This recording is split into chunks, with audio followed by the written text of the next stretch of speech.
11th का आज हम लोग लगता है फिजिक्स। उम्मीद है कि कल वाला समझ में आया होगा थोड़ा बहुत। अगर समझ में आ गया है तो आगे आज हम लोग रिज्यूम करेंगे। हमको लगता है कि चैप्टर एंड होगा आज हम लोग का। चैप्टर एंड करने से पहले कुछ बच्चे का कमेंट्स है तो उस पर हम थोड़ा सा डिक्लेयर कर लें कि क्या क्या कैसे कैसे करना है। तो कुछ बच्चों को समझ में नहीं आ रहा है कि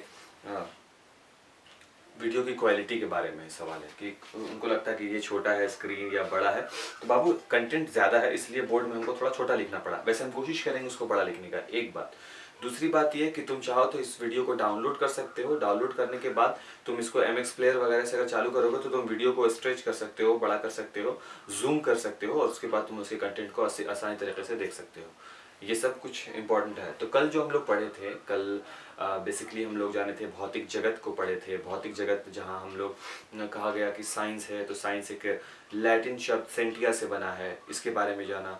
और हम लोग जाना कि आखिर ये विज्ञान जो आया है तो ये विज्ञान उन सोच का प्रतिफल है। वो उन सोच का मतलब जो हम छोटी छोटी चीज़ों के पीछे अपना दिमाग लगाए तो उस सोच का ही ज्ञान था। उस सोच का ही ये फल है कि आज विज्ञान हम हमारे सामने इस तरीके से है। एक और जो सबसे इम्पोर्टेंट बात बताए थे वो क्लास 9 के बुक में भी था। अल्बर्ट आइंस्टाइन का कहा हुआ था कि हमारे पास जो भी विज्ञान जो भी जिस तरीके से आकर के हम मिला है वो एक दिन का कोई रिजल्ट नहीं है। वो एक दिन का रिजल्ट ना होकर के कई साल से अलग अलग वैज्ञानिकों के द्वारा किए गए काम का एक कंटेंट है। और ये आपको दिया गया है विरासत के रूप में। और फिर ये आपसे मांगता है कि अगर आप भी इसमें कुछ अच्छा जानते हो तो आप उसमें ऐड करो और उसके बाद आप अपने बाद की आने वाली पीढ़ी के सामने इसको समर्पित कर दो। कहने का मतलब यह है कि दिया गया कोई भी नियम हमेशा के लिए सत्य नहीं होता है। नियम में बदलाव संभव है, जो होता ही है अगर सही कंटेंट पर है तो। अब हम आते हैं भौतिक जगत के प्रयोजन के बारे में कि भौतिक का प्रयोजन नहीं कि इसको कितने भाग में बांटे। इसको हम लोग कल 2 भाग में बांटे थे। एक था मैक्रो, दूसरा था माइक्रो। मैक्रो जहाँ एक तरफ हम लोग खगोल तक, ब्रह्मांड, नक्शे, उन सब चीज़ों के बारे में पढ़ते हैं, तो वही दूसरी ओर हम उसके सबसे छोटे से मूल कण क्वार्क के अध्ययन करेंगे। तो हम देख सकते हैं कि फिजिक्स एक ऐसा एंटिटी है जो लार्जर और मिन दोनों को ही अपने साथ लेकर के चलता है। तो फिजिक्स इस वजह से भी ज़रूरी हो जाता है।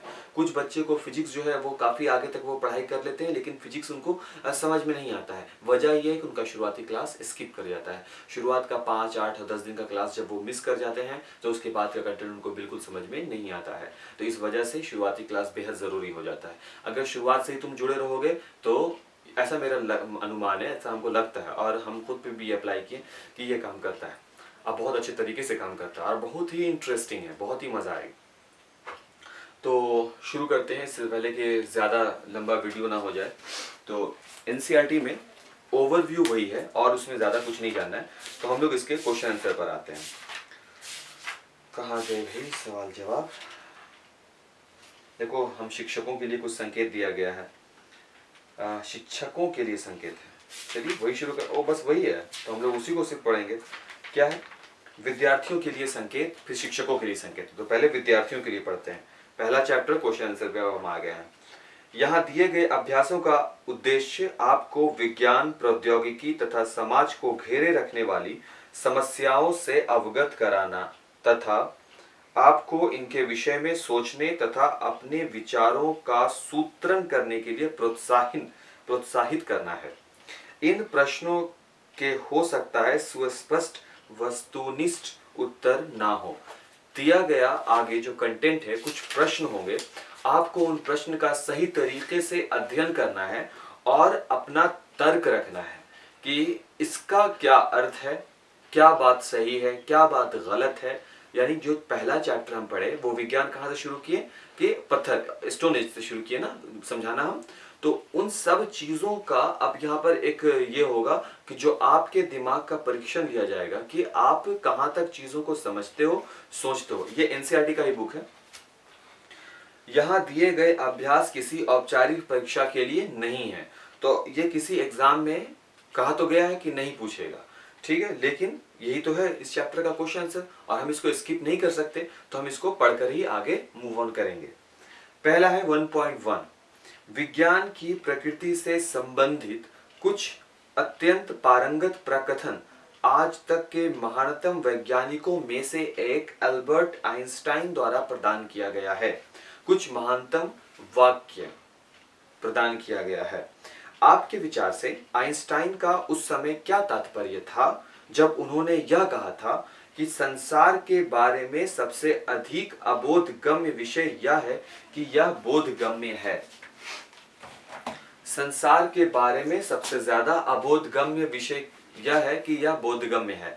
इसका अर्थ यह है बाबू कि वैसे लोग जो थोड़े से पहली बात तो ये बाबू कि आपके फिजिकल वर्ल्ड में कई तरह के चेंजेस होते रहते हैं। चेंजेस यानी बदलाव, चाहे वो ब्रह्मांड स्तर पर हो या छोटे से पदार्थ का शेप बदलने का भी। ये जो बदलाव है, ये जो चेंजेस है, ये कुछ लोग इस पर गौर करते हैं, कुछ लोग इस पर गौर नहीं करते। वैसे लोग जो इन चेंजेस को सही तरीके से ऑब्जर्व नहीं करते हैं, समझना ही जरूरी नहीं समझते। उदाहरण के लिए सूर्य ग्रहण होता है या चंद्र ग्रहण होता है, तुम्हारे ही पड़ोस में रहने वाले कुछ लोग ऐसे होंगे जो इसको प्रकृति प्रकोप, दैवीय प्रकोप मानते हैं। ऐसा होता है ना। और साइंस तो उनके लिए वो क्या हो गया, वो दुनिया अबोधगम्य हो गया। अबोधगम्य का अर्थ होता है अनजाना। तो उनके लिए एक पर्दा लग गया, उनको समझ में ही नहीं आया, उनको लगा कि ये दैवीय कुछ हुआ है घटना, जिस आधार पर ये ग्रहण लग गया है। ठीक है, कि वो सूरज दिखना बंद हो गया या चांद दिखना बंद हो गया। बोधगम्य का अर्थ होता है कि जब आप नॉलेजेबल हो, चीजों को आप सही तरीके से समझ रहे हो। अब जब सूर्य ग्रहण लगा तो हम ये समझा कि जरूर पृथ्वी और सूरज के बीच में कोई ग्रह यानी चंद्रमा वगैरह कोई आ गया है, जिस वजह से सूरज की रोशनी पृथ्वी तक नहीं पहुंच पा रही है, और इस वजह से सूरज हमको क्या दिख रहा है, अंधेरा दिख रहा है, काला दिख रहा है। ये हो गया बोधगम्य। तो यही बात अल्बर्ट आइंस्टाइन कहना चाहते थे कि वैसे लोग जिनके पास ज्ञान का आधार है, उनके लिए ये बोधगम्य है, वातावरण में भौतिक जगत का परिवर्तन। लेकिन जिनके पास ज्ञान नहीं है, उनके लिए भौतिक जगत में जो भी परिवर्तन होता है वो अबोधगम्य है। तो वही हम उसका उत्तर भी लिखेंगे। उत्तर 1, अल्बर्ट आइंस्टीन के अनुसार, अल्बर्ट आइंस्टीन के अनुसार हमारे भौतिक जगत में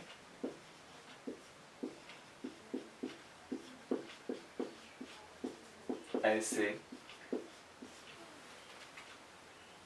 कई परिवर्तन होते रहते हैं। हमारे भौतिक जगत में ऐसे कई परिवर्तन होते रहते हैं। ये परिवर्तन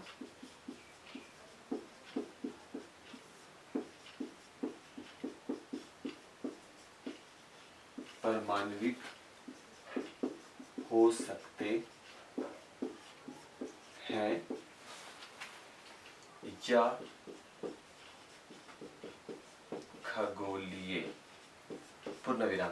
इसको डाल दें आग में, ये प्लास्टिक है ना, इसको अगर हम आग में डाल देंगे तो क्या होगा, ये अपने श्रिंक कर जाएगा, सिकुड़ जाएगा, ये अपने शेप को बदल लेगा। तो इसमें इसके शेप को बदलने का मतलब है, अब कुछ लोग देखें तो वो बोलेंगे प्लास्टिक क्या था तो सिकुड़ गया, यही ना बोला जाएगा। लेकिन अगर एक ऐसा व्यक्ति जो साइंस को समझता है, साइंस को पढ़ा है, वो क्या बोलेगा कि इसके परमाणु के संगठन में बदलाव आ गया, इस वजह से ये अपने शेप यानी आकार को बदल लिया। तो वो व्यक्ति जो ये बोले थे कि चमकीली यानी प्लास्टिक होने की वजह से ये सिकुड़ गया है, उनके लिए यह अबोधगम्य था कि आखिर ये सिकुड़ क्यों गया। लेकिन वो व्यक्ति जो थोड़ा साइंस को समझता है, वो बोला कि इसके परमाणु, इसके स्ट्रक्चर में बदलाव आ गया है, तो उनके लिए यह बोधगम्य था। तो वो हुआ परमाणु के लेवल पर। खगोलीय लेवल के बारे में एग्जाम्पल अभी हम चांद और सूरज के ग्रहण कर दिया ना, वो खगोलीय स्तर पर हो गया एग्जाम्पल, इसलिए हम दोनों वर्ड लिख दिया है, परमाण्विक हो सकते हैं या खगोलीय। वह व्यक्ति जो इन परिवर्तनों को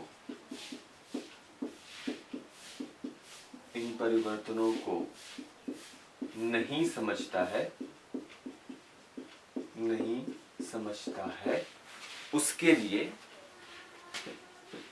उनके लिए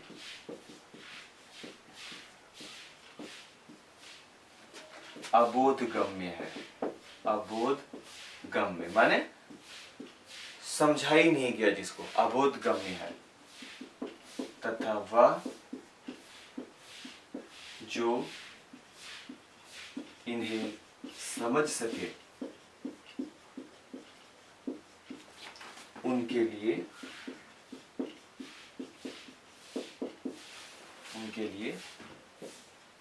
ये परिवर्तन बोध गम्य हुए। पूर्ण विराम। अल्बर्ट आइंस्टीन के अनुसार हमारे भौतिक जगत में ऐसे कई परिवर्तन होते हैं। ये परिवर्तन परमाणविक भी हो सकते हैं, यानी छोटे स्तर के भी परिवर्तन हो सकते हैं, या खगोलीय बड़े लेवल के भी हो सकते हैं। वह व्यक्ति जो इन परिवर्तन को नहीं समझता है उसके लिए तो यह सब अबोधगम्य हुआ, और जो व्यक्ति जो इसे समझ सकते हैं वह बोधगम्य हो गए। क्लियर है बात? यही अल्बर्ट आइंस्टीन का कहने का अर्थ था। क्वेश्चन नंबर 1.2 बात क्लियर है ना इसमें? अगर नहीं है तो कमेंट जरूर करना है। कमेंट आपको रोज ही करना है कि हाँ ये समझ में आया है या समझ में नहीं आया। हाँ, इंक्लूडिंग बोर्ड का कंप्लेन भी, कि अगर साफ से नहीं दिख रहा है तो बस एक कंप्लेन तुम नहीं कर सकते हो, वह हर्षईकार दीर्घईकार या हर्षऊकार दीर्घऊकार। इसके अलावा तुम बाकी कंप्लेन कर सकते हो कि साफ नहीं था and all that. Next question 1.2, प्रत्येक महान भौतिक सिद्धांत उप सिद्धांत से आरंभ होकर धर्म सिद्धांत के रूप में समाप्त होता है। प्रत्येक महान भौतिक सिद्धांत उप सिद्धांत से शुरू होकर धर्म सिद्धांत के रूप में समाप्त होता है। इस तीक्ष्ण टिप्पणी की वैधता के लिए विज्ञान के इतिहास से कुछ उदाहरण लिखिए। प्रत्येक महान भौतिक सिद्धांत उप सिद्धांत से शुरू होकर धर्म सिद्धांत की ओर बढ़ जाता है। उप सिद्धांत से शुरू होकर धर्म सिद्धांत, ठीक है, उसका भी एग्जाम्पल दिया जाएगा। एग्जाम्पल ये है कि सबसे पहले तो ये माना गया था शुरुआत में कि पृथ्वी केंद्र है और सूरज, तारे और जितने भी दूसरे ग्रह हैं वो पृथ्वी के चारों ओर चक्कर लगाते हैं। हाँ, सुनने में ये अटपटा सा है बट यही फैक्ट है। शुरुआत में ये माना जाता था मतलब सभी लोग मानते थे। फिर जब किसी पुराने सिद्धांत पर नया विचार आता है, ये नया विचार किसका होता है? बदलाव का, ट्रांसफॉर्मेशन, क्या बदलाव करना है उसमें, ठीक है। तो जब किसी पुराने सिद्धांत पर नया विचार आता है यानी बदलाव, तब वह विचार उप सिद्धांत कहलाता है, ठीक है। और फिर है धर्म सिद्धांत। धर्म सिद्धांत जब उप सिद्धांत को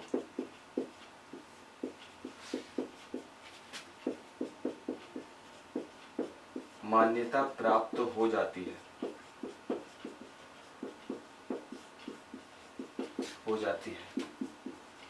कि वह सत्य है,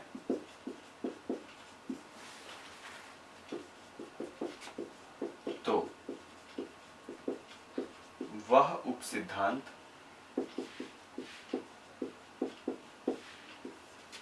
धर्म सिद्धांत बन जाता है।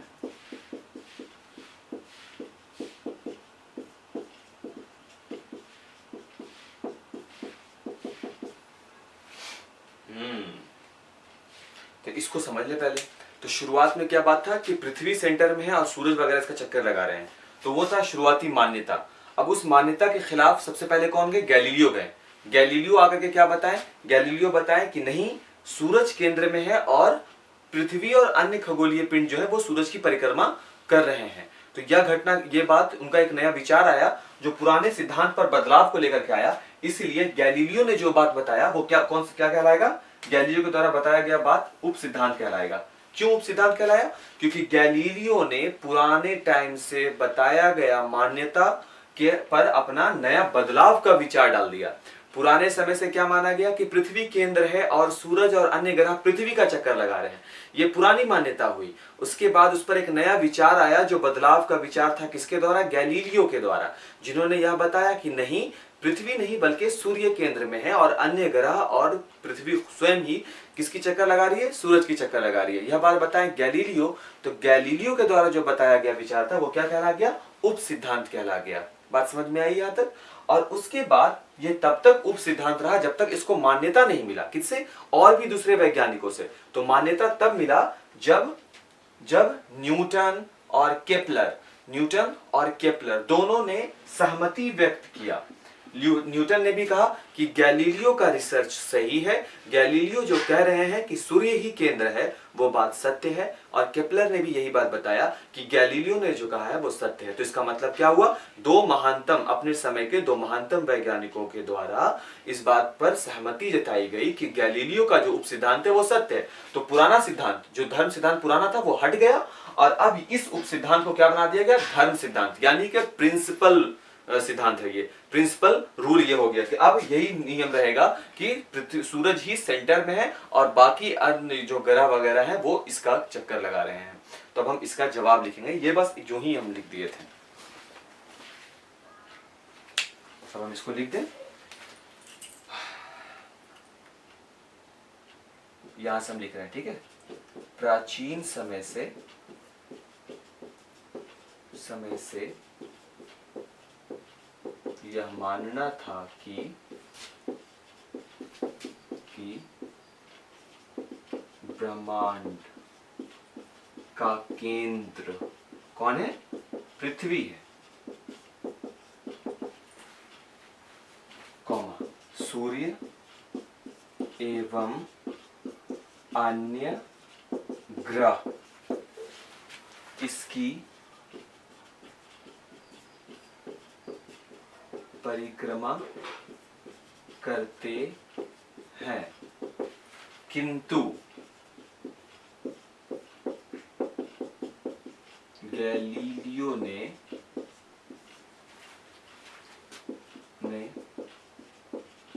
अपना विचार, क्या है? गैलीलियो ने अपना विचार प्रस्तुत किया।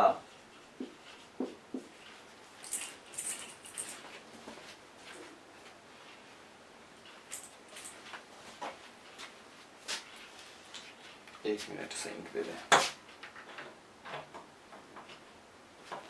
गैलीलियो ने अपना विचार प्रस्तुत किया जिसमें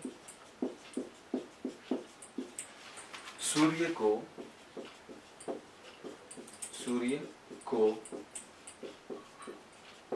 केंद्र बताया गया। पूर्ण विराम ऊपर लिखते हैं,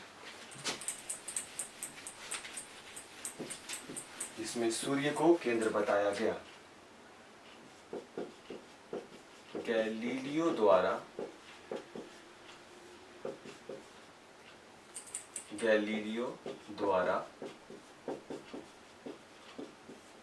दिया गया विचार धर्म सिद्धांत कहलाया।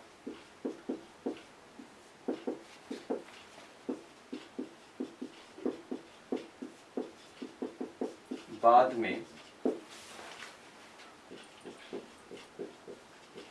न्यूटन तथा केपलर ने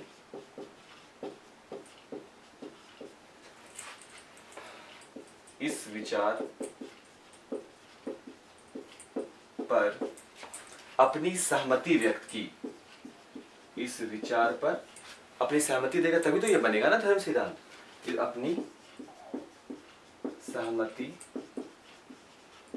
व्यक्त की और यह उप सिद्धांत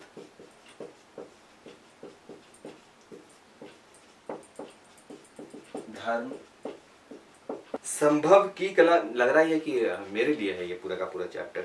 संभव की कला ही राजनीति है, इसी प्रकार समाधान की कला विज्ञान, विज्ञान की प्रकृति तथा व्यवहार पर इस सुंदर सुक्ति की व्याख्या कीजिए। ये एक लाइन की आपको व्याख्या करनी है कि संभव की कला राजनीति है और समाधान की कला विज्ञान है। देखो हम बताते हैं कैसे। संभव की कला राजनीति है, इसलिए राजनीति हो जाता है संभव की कला, क्योंकि राजनेता आते हैं, किसी चौक चौराहे पे खड़े होते हैं, खड़े होने के बाद उनके पास वादा शुरू होता है कि ये जो आपका रोड देख रहे हो, इस रोड को हम मेट्रो ट्रेन गुजारेंगे, और आप ताली बजाना चालू कर देते हो बिना सोचे समझे कि ये रोड जो है जहां पर तुम्हारा मकान है, यहाँ पर मेट्रो भी बन सकता है, और तुम ताली बजाना चालू कर देते हो। वो राजनेता हो सकता है कि कोई छोटा सा पोस्ट के लिए ही चुनाव लड़ रहा होगा, मतलब, या फिर हो सकता है उसको कोई पोस्ट ही ना मिले, और आप उसके बाद से, यहाँ तक कि राजनेता भी कॉन्फिडेंट नहीं होते हैं अपने वादे से, और हम उस चीज को मानते हैं। यानी केवल एक संभावना होता है और वो ऐलान करके चल देते हैं और आप उसको मान लेते हो, आप वोट देते हो, उनको जिता देते हो। यही है संभव की कला। संभावना पर इतना अच्छे तरीके से अपनी अभिव्यक्ति प्रस्तुत करते हैं कि उसको मान लिया जाता है जनता के द्वारा। तो ये हुआ संभव की कला, और ये केवल किसमें एप्लीकेबल है? राजनीति में। तो ये हुआ संभव की कला ही राजनीति है। अब क्या था? समाधान की कला ही विज्ञान है। वो बार बार सूर्य ग्रहण लगा, लोग डरे, तो फिर उस पर रिसर्च हुआ कि आखिर ये क्या है। जब रिसर्च हुआ तो पता चला कि नहीं नहीं, डरने वाली कोई बात नहीं है, ये सूरज और पृथ्वी के बीच में कोई ग्रह या चांद आकर गुजर रहा है, इस वजह से सूरज अंधेरा हो जाता है, तो आप डरिए मत। ये क्या था? समाधान था। तो समाधान किसके द्वारा मिला हमको? विज्ञान के द्वारा। इसीलिए कहा गया कि संभावना अगर है तो राजनीति है, और समाधान अगर है तो विज्ञान है। क्लियर है बात? नोट करेंगे।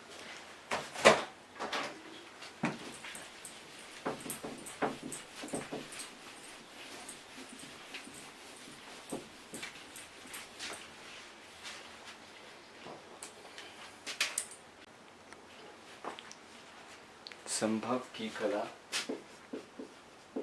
राजनीति है।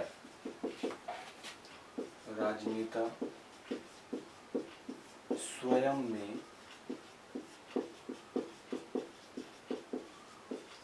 आश्वस्त, यानी कॉन्फिडेंट, स्वयं में आश्वस्त न भी हो, फिर भी वे कई ऐसे वायदे करते हैं जो पूरा नहीं होता। यही है संभव की कला। वहीं दूसरी ओर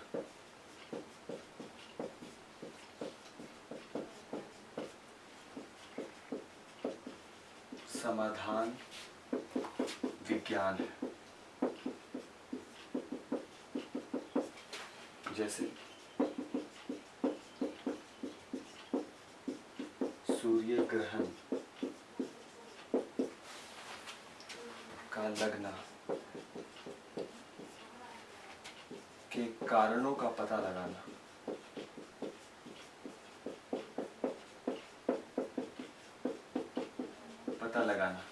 विज्ञान द्वारा ही संभव हुआ। विज्ञान द्वारा ही संभव हुआ। क्लियर है ना बात? जो बात हम कहे हैं वही बात हम लिख दिया है। एक मिनट यार, गर्मी बहुत लग रहा है।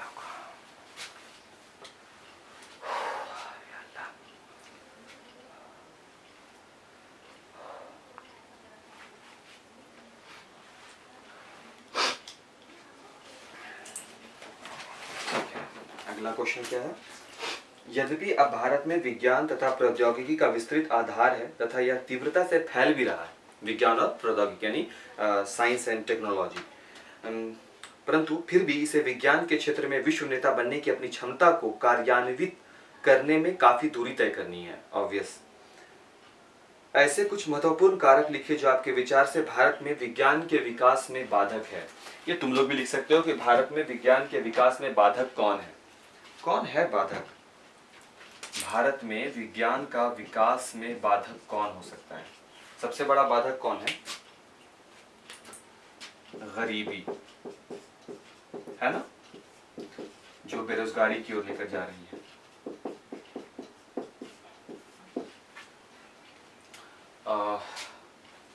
और क्या हो सकता है, सरकारी योजनाओं का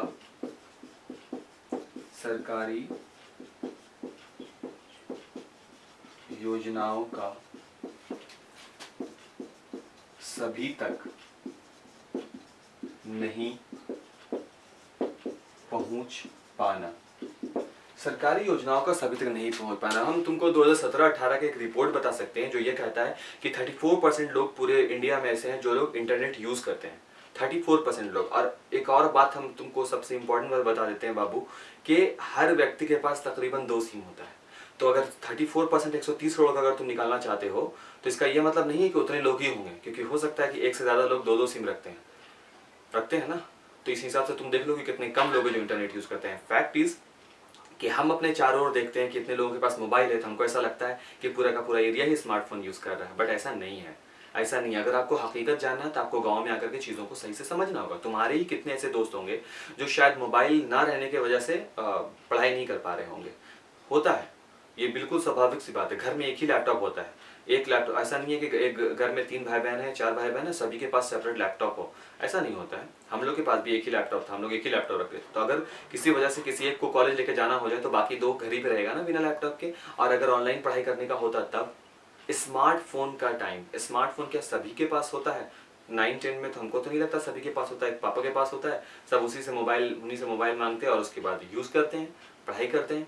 और वो एक सिम होता है, एक ही सिम में 1 GB डाटा होता है। और वो डाटा के लिए आपको इंटरनेट चाहिए और इंटरनेट का पहुंच सभी जगह बराबर नहीं होता है, ये बात भी है। तो ये सारे का सारा चीज जो है वो कहीं ना कहीं साइंस एंड टेक्नोलॉजी के विकास में बाधा है। और सरकार को ये चाहिए कि सबसे पहले इन तक पहुंचे।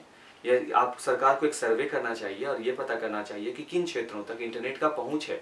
सबसे पहले आपको टावर लगाने होंगे, इंटरनेट का पहुंच बनाना होगा। इंटरनेट का जब पहुंच होगा वहां तक, तब जब तक कि आप पढ़ाई दे रहे हो लेकिन आप पिछले 3 महीने से बंद भी किए हुए हो, अगर 3 महीने से क्लासेस बंद है तो आपके पास कुछ तो ऐसा उपाय होना चाहिए ना। आप बोलते हो कि टीवी के थ्रू पढ़ाई होगी, टीवी के थ्रू वाकई में पढ़ाई होगी, वो तुम भी समझते हो, हम भी समझते हैं कैसा पढ़ाई होता है टीवी के थ्रू, या ये ऑनलाइन ही कितना अच्छा मीडियम, कितना भी होगा, ऑफलाइन और ऑनलाइन में बहुत फर्क है। तो अब हम लोग जवाब देने वाले हैं उसका। तो ये तो नोट कर लोगे बाबू, गरीब ये नोट करने की जरूरत नहीं है, ये वाला तुम लोग खुद से भी बना सकते थे, है ना। 4 क्वेश्चन हो गया। अब आगे देखते हैं क्या है। कल लगता है कुछ ज्यादा ही बड़ा वीडियो हो गया था, 1 घंटा का। अगर ऐसा कुछ रहे तो तुम लोग कमेंट किया करो कि सर आज का वीडियो ज्यादा बड़ा हो गया था, थोड़ा कम कर दीजिए, 30 मिनट का ही वीडियो बनाइए, 40 मिनट का ही वीडियो बनाइए। कल शायद 1 घंटा का वीडियो हो गया था। नंबर 5, किसी भी भौतिक विज्ञानी ने इलेक्ट्रॉन के कभी भी दर्शन नहीं किए। हाँ भाई, इलेक्ट्रॉन तो कोई नहीं देखा। किसी भी भौतिक विज्ञानी ने इलेक्ट्रॉन के कभी भी दर्शन नहीं किए हैं, परंतु फिर भी सभी भौतिक वैज्ञानिकों का इलेक्ट्रॉनों के अस्तित्व में विश्वास है। हाँ, वो हर भौतिक विज्ञानी हो जो पढ़ने वाला भी है, वो अगर इलेक्ट्रॉन पर ट्रस्ट नहीं करता है, इलेक्ट्रॉन्स को नहीं मानता है, तो फिर फिजिक्स तो उसके लिए है ही नहीं। अस्तित्व में विश्वास है, हाँ है। कोई बुद्धिमान परंतु अंधविश्वासी व्यक्ति, कोई बुद्धिमान है लेकिन वो अंधविश्वासी भी है व्यक्ति, इसी तुल्य रूपता को इस तर्क के साथ आगे बढ़ाता है, यद्यपि किसी ने देखा नहीं परंतु भूतों का भी तो अस्तित्व है। आप इस तर्क का खंडन किस प्रकार करेंगे? देखो एक बात समझ लो बाबू कि साइंस में सबसे इंपॉर्टेंट तो कॉन्सेप्ट एक है इसका। साइंस में किसका कॉन्सेप्ट हो गया है? साइंस में कॉन्सेप्ट है। नेक्स्ट क्वेश्चन है हम लोगों का नंबर 5, 4 तक हो ही गया है। नंबर 5 में क्या है देखा जाए। किसी भी भौतिक विज्ञानी ने इलेक्ट्रॉनों के कभी भी दर्शन नहीं किए, परंतु फिर भी सभी भौतिक विज्ञानियों का इलेक्ट्रॉनों के अस्तित्व में विश्वास है। कोई बुद्धिमान परंतु अंधविश्वासी व्यक्ति इसी तुल्यता रूपता को इस तर्क के साथ आगे बढ़ाता है कि यद्यपि किसी ने देखा नहीं परंतु भूतों का तो अस्तित्व है। तो आप इस तर्क का खंडन किस प्रकार करेंगे? देखो, एक होता है कि इलेक्ट्रॉन्स को भी हम लोग नहीं देखे हैं, भूत को भी हम लोग नहीं देखे हैं, और ये क्वेश्चन कह रहा है कि अगर आप भूत को नहीं देखे हैं तो उनका भी अस्तित्व होगा, ठीक उसी प्रकार जिस प्रकार से आप इलेक्ट्रॉन को नहीं देखे लेकिन आप मानते तो हैं कि इलेक्ट्रॉन होता है। तो इसका जवाब ये होगा बाबू, तो इसका जवाब ये हो जाएगा, ज्यादा वक्त ना गवाया जाए, उत्तर नंबर 5 इसका जवाब हो जाएगा कि इलेक्ट्रॉन के अस्तित्व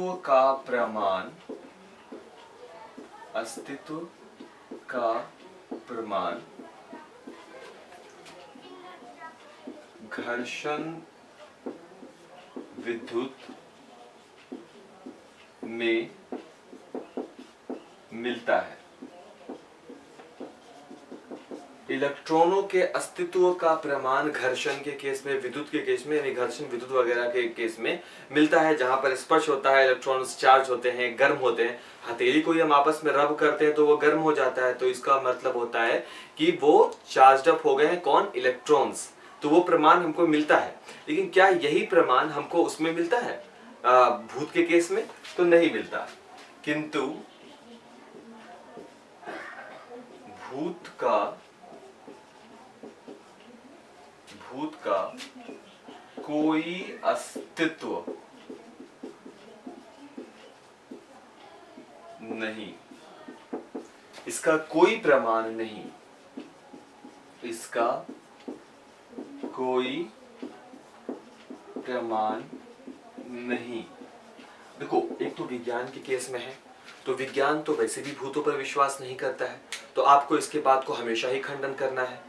समझ लो। अब तुम में से जो नहीं होते हैं, घर पे बैडमिंटन टंगा हुआ था, वो अचानक से 4 बार गिरा, और रात के टाइम में ना एक लाइट आ रही थी खिड़की के बाहर से, और हम जब पास में जाकर देखा तो लाइट गायब हो गया, या रात सारी वो लाइट रहा। तो इस तरीके से हम प्रमाण नहीं दे सकते। किसी प्रमाण का अर्थ होता है जो बताया हम अभी धर्म सिद्धांत के बारे में, ठीक है ना? इसको नोट करेंगे। कहाँ गया क्वेश्चन? हाँ, 1.6 क्या कह रहा है? जापान के एक विशेष समुद्र तटीय क्षेत्र में पाए जाने वाले केकड़े के कवच, कवच का अर्थ है खोल, इसलिए वो ब्रैकेट में खोल लिख दिया है, में से अधिकांश समुराई, समुराई का मतलब होता है योद्धा, समुराई के अनुश्रुत चेहरे से मिलते जुलते प्रतीत होते हैं। कुछ योद्धाओं के चेहरे से मिलते जुलते उनके खोल, कवच केकड़ों के मिल रहे हैं। तो नीचे इस प्रेक्षित तथ्य को 2 व्याख्याएं दी गई है। ठीक है, व्याख्या 2 है। इनमें से आपको कौन सा वैज्ञानिक स्पष्टीकरण लगता है? 2 दिया गया है प्रूफ, आपको बताना है कि दोनों में से वैज्ञानिक सत्य घटना कौन है, दोनों में से। ठीक है, वह बताया जाएगा। तो है पहला, कई शताब्दियों पूर्व यानी कई 100 साल पहले किसी भयानक समुद्री दुर्घटना में एक युवा समुराई डूब जाता है। एक युवा योद्धा वो डूब जाता है जापान का। उसकी बहादुरी के लिए श्रद्धांजलि के रूप में प्रकृति ने अबोधगम्य ढंग से, अनजाने रूप से उसके चेहरे को केकड़े के कवच पर, उसके चेहरे को केकड़े के कवच पर अंकित करके उसे उस क्षेत्र में अमर बना दिया। वो एक बहुत बड़ा योद्धा था। क्योंकि वो योद्धा था इसलिए प्रकृति ने उसके चेहरे का प्रतिरूप उस केकड़ों के कवच पर, यानी उनका जो खोल होता है केकड़े का ऊपर का शेल, उस शेल पे उसके चेहरे का रूप बना दिया। क्या ये सत्य घटना है? क्या ये वैज्ञानिक तथ्य है? क्या हम इसको वैज्ञानिक तथ्य मानेंगे? Obviously not. वैज्ञानिक तथ्य प्रमाण पर काम करता है। क्या ये प्रमाण है कि शायद किसी तरह से अनजाने पहलू में प्रकृति ने ऐसा कुछ कर दिया? नहीं। अगर प्रकृति ने भी कुछ किया है तो उसके पीछे भी क्या होना चाहिए? प्रमाण होना चाहिए। समझ में आ रही है ना बात? अगर प्रत्यक्ष है तो उसे भी प्रमाण यहां पर विज्ञान में जरूरी है। तो इस वजह से पॉइंट नंबर 2 पढ़ते हैं हम लोग। समुद्री दुर्घटना के पश्चात, कौन सी दुर्घटना? जिसमें वो समुराई डूब गया, ठीक है। तो समुद्री दुर्घटना के पश्चात उस क्षेत्र के मछुआरे और मृत नेता के सम्मान में, उस क्षेत्र का वो मछुआरा भी था, मृत नेता भी था, तो उसके सम्मान में सद्भावना प्रदर्शन के लिए, अपनी सहानुभूति को दर्शाने के लिए उस हर केकड़े के कवच को, जिसकी आकृति संयोगवश, हर वो केकड़ा का कवच जिसकी आकृति संयोगवश शायद ही शायद उस समुराई से मिलती जुलती प्रतीत होती थी, उसे वापस समुद्र में फेंक दिया जाता था। परिणाम स्वरूप केकड़े के कवच की इस प्रकार की विशेष आकृतियां अधिक समय तक विद्यमान रहीं, और इसीलिए कालांतर में समय के साथ साथ इसी आकृति का अनुवंशता जनन हुआ। यह कृत्रिम वरण द्वारा विकास का एक उदाहरण है। उस केकड़े के कवचों को हमेशा ही पकड़ा नहीं जाता था, उसे छोड़ दिया जाता था वापस समुद्र में ही, उसे वापस फेंक दिया जाता था। अंततः एक वक्त आया जब केवल उस सामुराई के शक्ल से मिलते जुलते शक्ल वाले कवच वाले केकड़े बचते हैं, और उसके बाद उनका जो आगे जनन की क्रिया हुई तो केवल उसी प्रकार के और भी केकड़े का जन्म होने लगा। और यह एक प्रकार का प्रकृति चयन, डार्विन के प्रकृति चयन सिद्धांत का क्लास 10 बायोलॉजी उसके सिद्धांत का व्याख्या करता है। तो जो सेकंड नंबर है वो साइंस में डार्विन के सिद्धांत यानी एक पॉइंट का हवाला लेते हुए व्याख्या कर रहा है। इस वजह से इसका सेकंड नंबर जो पॉइंट है वो साइंटिफिकली प्रूव्ड है। ठीक है, नेक्स्ट क्वेश्चन नंबर 1.7। तो इसमें लिखने की जरूरत नहीं थी, इसमें आपको चॉइस देना है अपना। 1.7, 2 शताब्दियों से भी अधिक समय पूर्व यानी 200 साल से भी पहले इंग्लैंड तथा पश्चिमी यूरोप में जो औद्योगिक क्रांति हुई थी, पढ़े हैं ना 1800 सदी वाला जिसमें बहुत सारा औद्योगिक क्रांति हुआ था, उसी के बारे में है।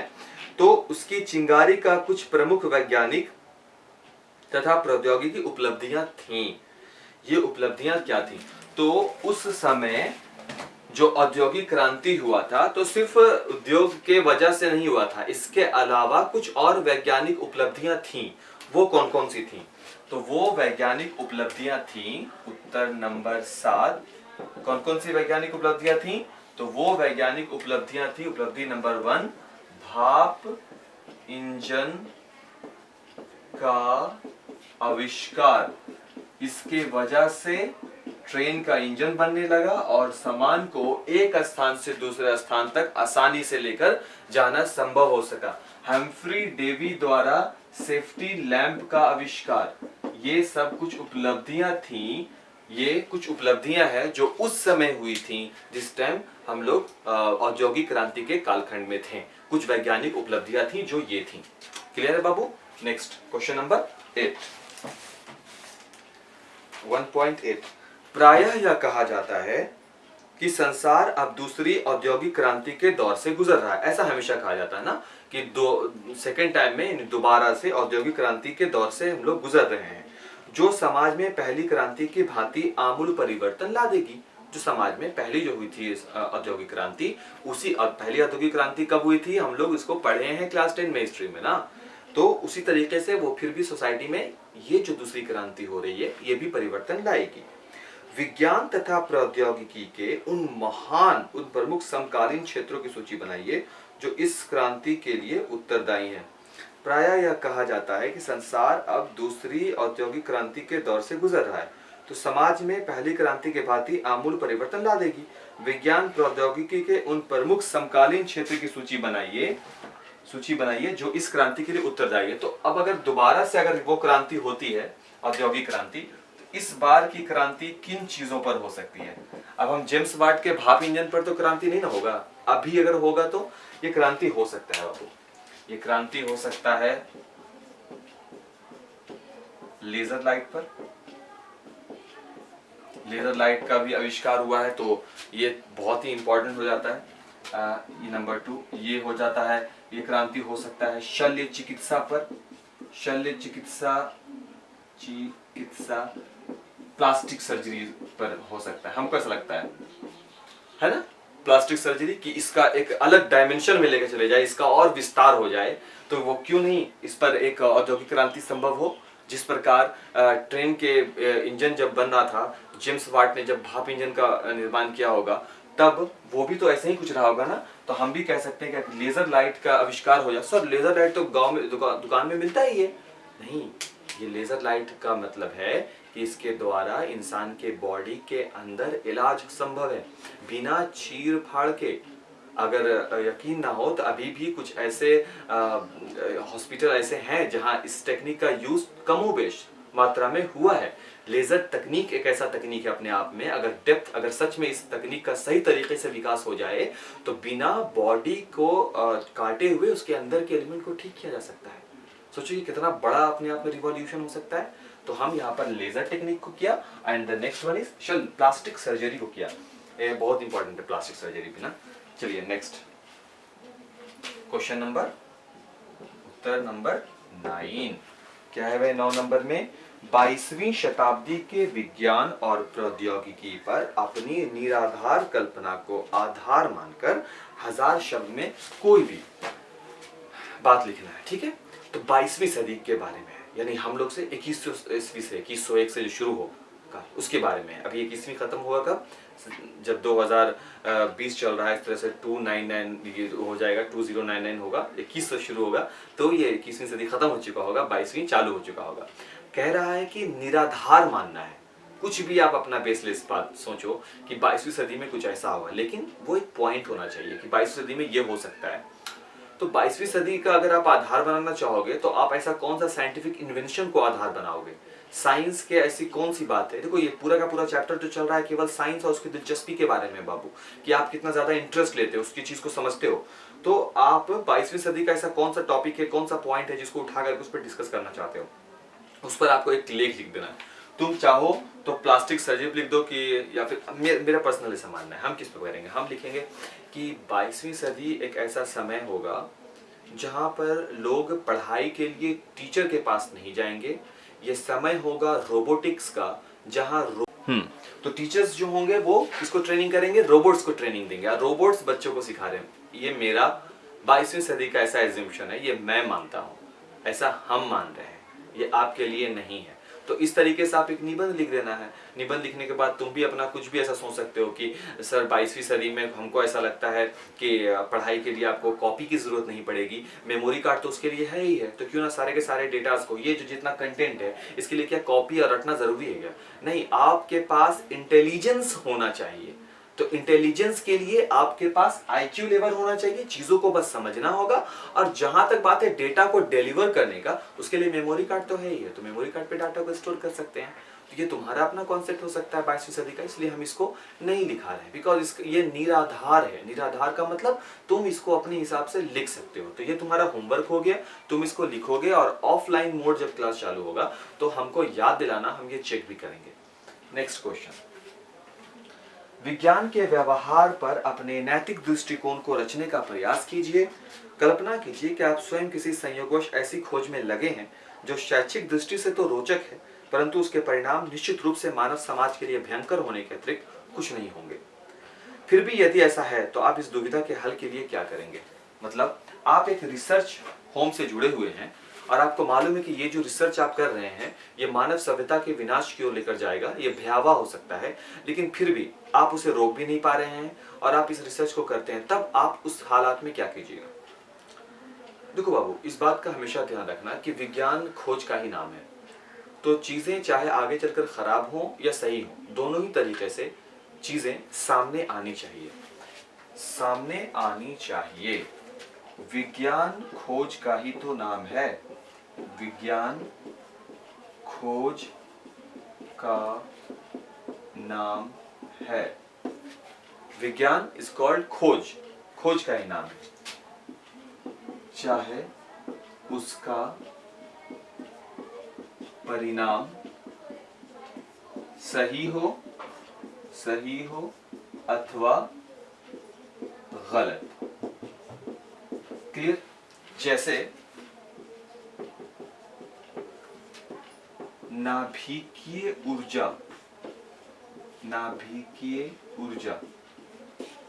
की खोज से क्या फायदा हुआ? विद्युत उत्पन्न करना आसान है, सही है ना? किंतु यह विनाश का एक बड़ा कारण भी हो सकता है। नाभिकीय विखंडन से कितना ऊर्जा प्राप्त होता है? नाभिकीय विखंडन पढ़े हैं ना क्लास 10 में, कितना ऊर्जा उत्पन्न होता है। इस ऊर्जा से हम विद्युत धारा भी तो प्राप्त कर सकते हैं ना, नाभिकीय ऊर्जा से विद्युत धारा प्राप्त कर सकते हैं। और इस विद्युत धारा के अलावा ये तो हो गया उसका पॉजिटिव। क्या जब साइंटिस्ट लोग इसको ढूंढ रहे होंगे, इसके बारे में पता कर रहे होंगे, तो उनको नहीं मालूम होगा कि अगर इससे इतना एनर्जी मिल सकता है तो पॉजिटिव वे में हम विद्युत धारा पैदा कर सकते हैं, नेगेटिव वे में हम इसके हाइड्रोजन बम नहीं बना सकते, इससे विनाश नहीं हो सकता। तो उसके तो नेगेटिव पहलू भी है ही है। तो उस हालात में आपको केवल पॉजिटिव पहलू, क्योंकि समाज के सामने इसके दोनों ही रूप आने चाहिए सामने। क्योंकि अगर आप इस डर से कि इसका नेगेटिव पहलू है नहीं कीजिएगा तो फिर विज्ञान वहीं रुक जाएगा, विज्ञान का आगे विकास ही नहीं होगा। क्योंकि जो बात की जो पॉजिटिव पहलू है तो उसकी कुछ नेगेटिव पहलू भी है। बात समझ में आ रही है मेरी? इसका पॉजिटिव पहलू है तो इसका नेगेटिव पहलू भी है। और विज्ञान नाम है चीजों को प्रत्यक्ष रूप से सामने में लाकर प्रकट करने का। तो विज्ञान को सामने में प्रकट ले आना है। अगर तुम रिसर्च कर रहे हो, तुमको बस रिसर्च करते जाना है। रिसर्च करने के बाद तुम सामने लाकर रखोगे, देखिए मैंने रिसर्च किया है। रिसर्च करने में यह है कि इससे विद्युत धारा उत्पन्न कर सकते हैं, और अगर दिमाग खराब हो गया आपका, पगला गए हैं, तो आप परमाणु बम बना के मानव सभ्यता का भी नाश कर सकते हैं। ठीक है बात? नोट कीजिए। ऊपर से वाइप कर रहे हैं।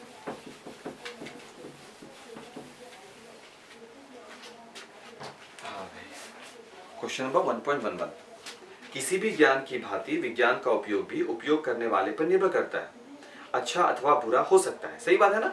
अभी बताया ना, ये नाभिक की ऊर्जा भी तो देखो ना, अगर सही तरीके से यूज करेगा तो अच्छा उपयोग हो जाएगा, और अगर गलत तरीके से यूज करेगा तो इसका बुरा उपयोग हो जाएगा। विशेषकर कौन सा अनुप्रयोग अच्छा है, बुरा है अथवा ऐसा है जिसे स्पष्ट रूप से वर्गबद्ध नहीं किया जा सकता, इसके बारे में अपने दृष्टिकोण को सूचीबद्ध कर सकते हैं। आम पॉइंट नंबर 1, अब आपको बताना है इनमें से कौन सा प्रयोग सही है, कौन सा प्रयोग गलत है। पहला, आम जनता को चेचक के टीके लगाकर इस रोग को दबाना यानी कि कम करना, और अंततः इस रोग से जनता को मुक्ति दिलाना, क्या यह विज्ञान के लिए सही है या गलत है? यह बिल्कुल सही उपयोग है विज्ञान का। नंबर 2, निरक्षरता का विनाश करने तथा समाचार एवं धारणाओं के जनसंचार के लिए टेलीविजन बेहद जरूरी है। टेलीविजन से निरक्षरता दूर होता है, लोगों के अंदर समझदारी बढ़ती है, तो यह भी विज्ञान का एक अच्छा अनुप्रयोग है। तीसरा, जन्म से पूर्व लिंग का निर्धारण, ये बिल्कुल गलत है। इससे समाज में पुरुष और स्त्री के बीच का रेशियो खत्म हो रहा है, तो ये गलत हो गया। कार्य दक्षता में वृद्धि के लिए कंप्यूटर कार्य दक्षता, कंप्यूटर काम में फ्लुएंसी आ जाए, तेजी आ जाए, इसके लिए कंप्यूटर का यूज करना ये बिल्कुल अच्छा है। ये बिल्कुल विज्ञान के साथ साथ आगे बढ़ने जैसा है। कंप्यूटर का ज्ञान तो होना ही चाहिए, तो इस वजह से ये जरूरी हो गया, ये भी सही है। पृथ्वी के परितः कक्षाओं में मानव निर्मित उपग्रहों की स्थापना, पृथ्वी के चारों ओर जो उपग्रह की स्थापना की गई है, क्या यह वैज्ञानिक दृष्टिकोण से सही है? बिल्कुल सही है, क्योंकि इससे आपको मौसम की जानकारी मिलती है, इसके साथ साथ दूर ग्रहों के बारे में जानकारी मिलती है, उसके साथ साथ आप पूरे ब्रह्मांड के बारे में भी चीजों को समझ सकते हैं, तो इसलिए उपग्रह भी होना जरूरी है। तो ये भी विज्ञान का एक सही प्रयोग हो गया। नाभिकीय शस्त्र का विकास, न्यूक्लियर वेपन्स जो बनते हैं, क्या ये सही है? बिल्कुल गलत है। नाभिकीय जो शस्त्र बनता है उस पर उसका विकास बिल्कुल नहीं होना चाहिए, क्योंकि ये जन कल्याण के लिए नुकसानदेह है। लिख लीजिए। फिर है रासायनिक तथा जैव युद्ध की नवीन और शक्तिशाली तकनीक का विकास। रासायनिक हो या जैविक हथियार हो, ये दोनों ही चीज जन कल्याण के लिए नहीं है, अतः यह वैज्ञानिक दृष्टिकोण से भी गलत होंगी, क्योंकि विज्ञान ने इसका निर्माण नहीं किया, ये बाद में हुआ है निर्माण। विज्ञान के नेगेटिव पॉइंट से इसका निर्माण हुआ है। पीने के लिए जल का शोधन बिल्कुल सही है। जल को साफ सफाई करना इज कॉल्ड शोधन, बहुत जरूरी होता है। पानी कंटेमिनेट नहीं होता है, तो हम लोग फिल्टर किया हुआ जो पानी जो पीते हैं उससे क्या होता है, स्वस्थ है, हम लोग हेल्दी रहते हैं, तो ये सही उपयोग हो गया। प्लास्टिक शल्य क्रिया, प्लास्टिक शल्य क्रिया यानी कि प्लास्टिक सर्जरी कितना ज्यादा जरूरी है उसका हम भी समझते हैं, तुम लोग भी समझ रहे होगे। जब किसी का चेहरा खराब हो जाता है तो वहां पर प्लास्टिक सर्जरी कितना ज्यादा हेल्पफुल होता है, तो वो जरूरी है, लेकिन एक लिमिट तक जरूरी है। इसका कोई नेगेटिव पहलू पर यूज नहीं होना चाहिए। जैसे अगला ही है क्लोनिंग। क्लोनिंग क्या होता है? एक ही जैसे चीज को डबल बना लेना। ये क्लोनिंग उन जीवों के विकास के लिए जरूरी है जो विलुप्त प्राय हो रहे हैं, लेकिन इसका मानव पर अप्लाई नहीं होना चाहिए क्लोनिंग का। ऐसा ना हो कि मानव की शक्ल का ही दोबारा से बना लिया जाए, तो ये गलत हो जाएगा। और इसमें कुछ क्वेश्चंस हैं, वो हम लोग बाद में करेंगे। आज के लिए इतना ही है, क्योंकि डेमो था। अब कल से 2 दिन मैथ का डेमो चलेगा। Is that clear?